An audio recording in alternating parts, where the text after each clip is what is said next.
So this is problem number 7 from Calculus AB, Chapter 3 exam review. This is about maximizing profits. Let's take a look at the question. It says a manufacturer's dollar cost to produce X units is this value right over here. It was very difficult to figure out what that number was. X cubed minus 25x squared plus 1000x. The manufacturer sells these units X units for 8,000 minus 20x minus x squared dollars per unit. How many should be sold to make the profit as large as possible? So this was somewhat a difficult question, a little bit. So let me get some information out first. So the cost as a function of x is going to be x cubed minus 25x squared plus 1000x. When you take the derivative of cost, you get what's called marginal cost as a function of x.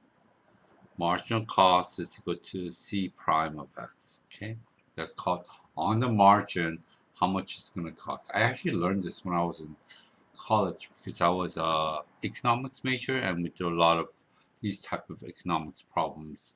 I believe I learned it in year 3 anyways. So I take the derivative of that, which is 3x squared minus 50x, and then plus, it should be 1000. Yeah, 1000. That's your marginal cost.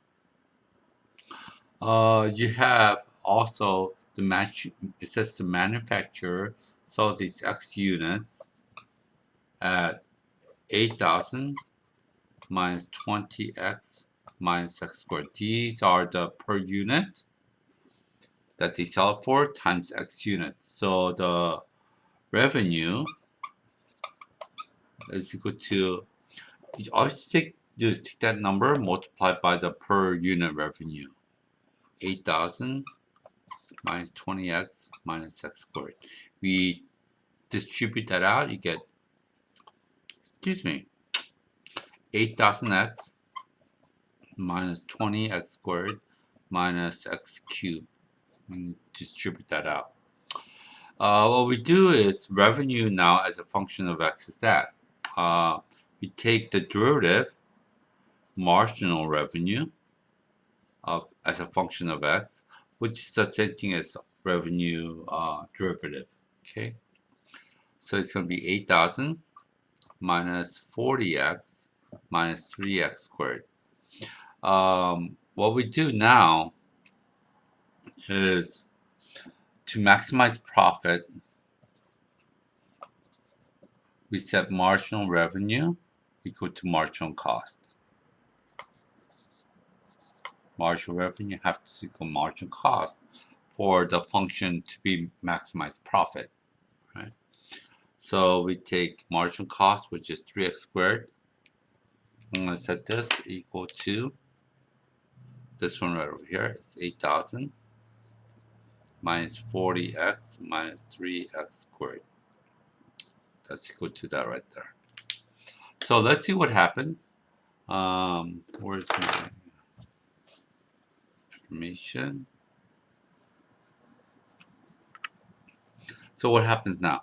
We have a quadratic equation right over here. We know it's quadratic in nature. It's because the highest power is 2, right? The degree is 2 here. So how do we solve this out? We set everything equal to 0.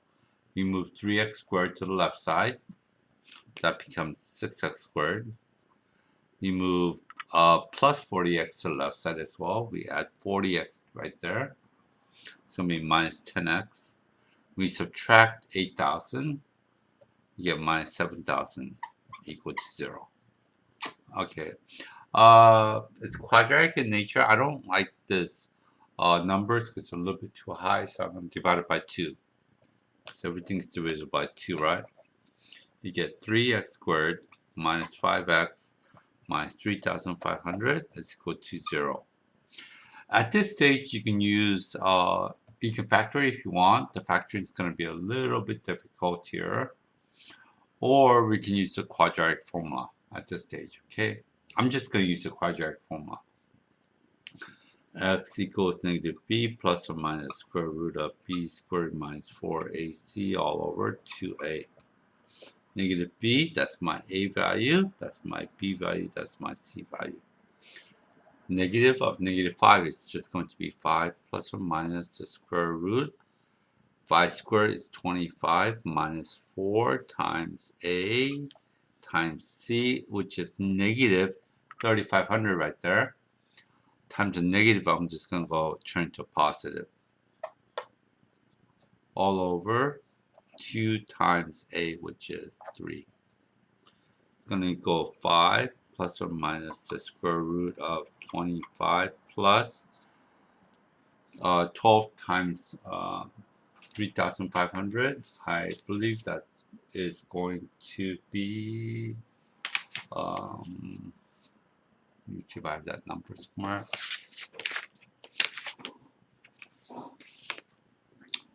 I'm just going to calculate it out really quickly. 25 plus 4 times 3 times 3,500. It's going to be 42,000, 0 to 5 all over 6. And I'll take the square root of the answer, which is 205. 5 plus or minus 205 all over 6. At this stage, we know that 5 minus 205 over 6 is going to be less than 0. We know that that's not going to work because x has to be in the domain of positive numbers. So that's not going to work. So I'm just going to go 5 plus 205 over 6. That's going to be 210 over 6. Reduce it by 2. Reduce it by 2 is 105. 105 over 3. That's going to be 3 goes to 10 3 times 135. X equals 35 units. That's going to maximize profit given the two functions of cost function and revenue function. So let's do a little recap of what just happened here, okay? They give you the cost function. You just have to set the derivative of that, which is called the marginal cost. Set the derivative to marginal cost. From there, they give you the revenue is equal to the number of units times the revenue per unit that was sold, which is 8,000 minus 20x minus x squared. When you distribute that out, you end up with 8,000 x minus 20x squared minus x cubed. And we set the derivative of that equal to 0. We set the derivative of that equal to the marginal cost. That's how we got to here. So make sure, usually you just have to multiply it by x to get your revenue, okay, as a function of x. Once you get your revenue, take the derivative of the revenue, that's the marginal revenue, which is located right there, and then it goes into quadratic problem. Quadratics are pretty simple. You can use the quadratic formula, or you could have factored it. What I did was I actually used my quadratic formula on my program that I made for the quadratic formula. Okay, good luck, and if you have any questions, text me or leave me a comment. Thanks.